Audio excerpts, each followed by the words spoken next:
Birds. Looks like it's going to be a good fruit year. So we're really talking about apples, pears, cherries, peaches, nectarines, plums, that kind of stuff. We don't grow citrus at this altitude, but birds love to eat stuff. On tomato vines, a lot of folks will hang red Christmas ornaments on their vines. So they come in and peck at that ornament and go, duh, man, what the heck? That's not a tomato, that's a, what is that? They get fooled into, okay, don't peck here because these aren't really tomatoes, they just look like tomatoes. That's one way to keep them off. For myself, my cherry trees, of course you can't put net up, what's this stuff? You can't put bird netting.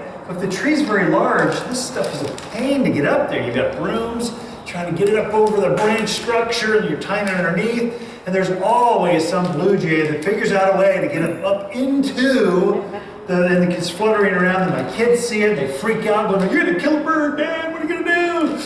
And so I generally don't care for this unless the trees are smaller, and I can get to it easily. Once they get up to size, I generally stay away from the bird netting. And I go to,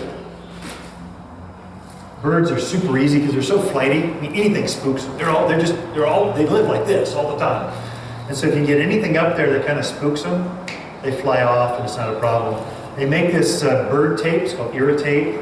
It's basically a sparkly tape. You'll hang it from the branches, and then when it's fluttering, they just don't even go to the tree. There's too many other trees around, they don't want to go to that one. Keeps them off my cherries, which are that's their favorite fruit. And they don't pick and eat just one cherry like you and I do. They come and pick this one, and that one, and that one. They pick every single fruit, so by the time you get done, if you haven't done anything, every fruit's been damaged. So this, I find, really helps. In addition, for myself, they make this, basically this is a beach ball. It's just a beach ball with an eyeball drawn on it. I'll hang that from the tree with this tape, and they don't even come close. This is like the scary-eyed monster coming after them. It spooks, it freaks them out, freaks me out.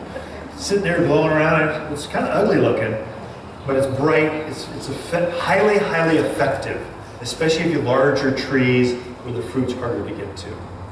So that's how I attack that. If you do have birds coming in, pigeons, that kind of stuff, we do have these spikes that you mount on like the ridge lines, the edge where they seem to want to camp out. You can mount these up there. They can't mess with this, they can't land. So you put it on your gutters, you put it on places where they seem to be gathering. This is more for nuisance stuff, not so much keep it out of a fruit tree or something. But this is highly, highly effective for commercial or that big overhang at the front of the house where they just seem to gather fruit everywhere. This is the way to go with the birds in that respect. Call them bird spikes.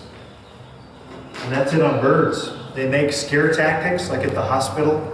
You'll be driving by and all of a sudden you're going, wah, wah, wah! Okay, you'll have at the golf course, they've got guns going off, mimic guns, boom! Because there's ducks and geese gathering, they just want them to know. You gotta spook them. Birds are easy, spook them. The one that's kind of the nemesis is the little woodpecker.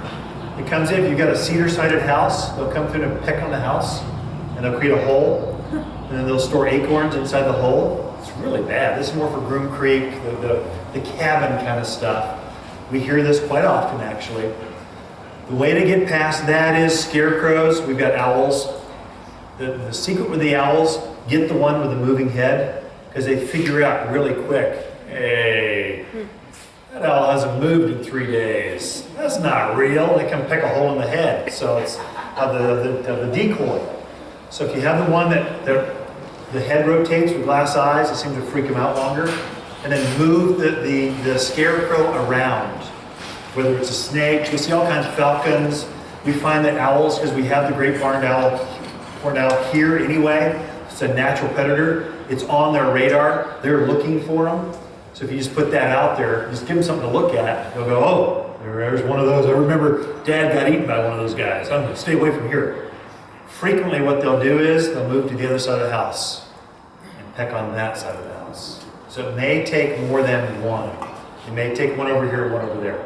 So just kind of some things we've seen over the years, different critters that are here causing mayhem, mischief, that kind of stuff. Scarecrow is highly effective though. If you do have one of the dummy ones with a fixed head, they're quite a bit cheaper. What I found with that, just put a string around it and have it dangling from the trees. If there's some movement, you need some movement, because they quickly they figure it out.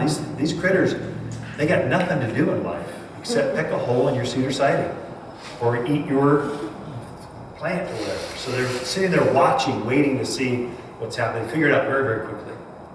That's birds.